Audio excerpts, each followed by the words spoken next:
ka na rito? Jonathan, tingin ko naman nakalimutan na ako ng mga magulang mo. Baka pwede na akong umalis ngayon, di ba? Gusto mong lumipat? Hindi ka na ba komportable rito? Hahanapin ko si Ate Rachel. Hindi ko naman magawa yun kasi masyado akong malapit sa San Felipe. Hindi nga ako makalabas ng bahay nang hindi natatakot eh.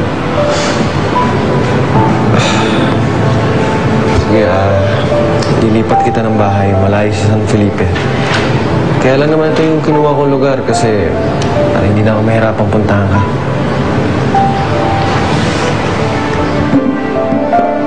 Hindi mo naman ako naiintindihan, Jonathan eh.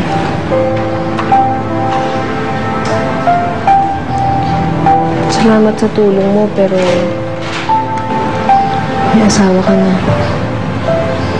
Ayoko maging kabit mo. Apple, ano ba naman? Ang bata-bata mo pa, nagpapaka-housewife ka na. Lumabas naman tayo kahit sandali. Oo nga naman. Uy, teka, masarap ba to? Oh, kay Jonathan to! Ano ba? Sorry. Doon ka kumuha, doon ka. Okay. Okay na ba kayo ng Jonathan mo? Oo naman! Talaga? Kailan pa? Ay nako, hindi nyo kasi ko dinadalaw dito. Maayos na kami ni Jonathan, no? Nakuha ko na yung loob niya. Akala ko nga hindi mangyayari, pero mapatawad na ako ni Jonathan. Kaya ayoko nang magalit siya sa akin. Kahit sandali ba magagalit yung pag umalis tayo? Lupit naman. Basta, maayos na kami ni Jonathan. At wala nang makakapaghiwalay sa amin.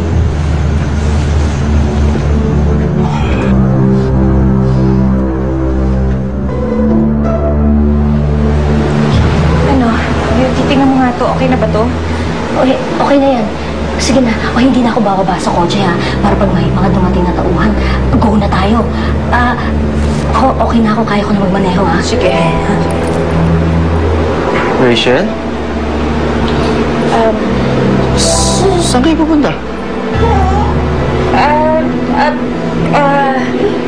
Pupunta ako sa...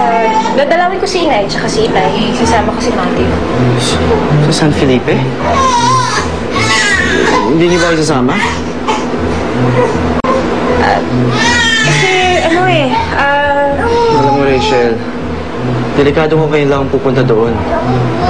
Kasama ko na kayo. Total, may lalagyan ako sa sementeryo na makakatulong sa atin. Ikaw na lang kaya ang mag-drive. Hindi na ako sasama. I-drop niyo na lang ako dun sa friend ko kasi ibibigay siya sa akin mga alahas. Alam niyo naman ako, witness ko eh. Jewelries. Beauty, bakit hindi ka sasama? Sumama ka na. Oo, ibibigyan mo ba ako alahas? Huwag ka na sumama, kami na lang. Sige, hatid kita. Huwag ka na magtampo. Ay naman. Okay na yan. Uy, Ito na, alis na tayo. Baby!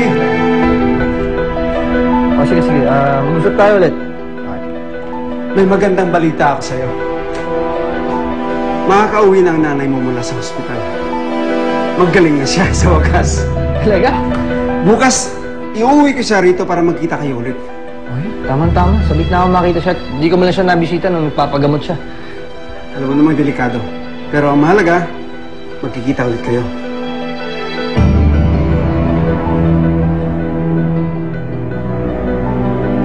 Oh, bakit? Hindi naalala ko ngayon pala yung kaarawan ni Lola. Baka pwede ngayon na rin ilabas si Inay para makadalaw na rin siya. Hindi na kayo babalik sa San Felipe.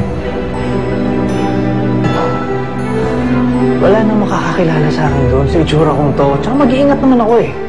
At hindi ako papayag na hindi ako makakabisita sa puntod ng Lola ko. Huwag mo muna. Delikado.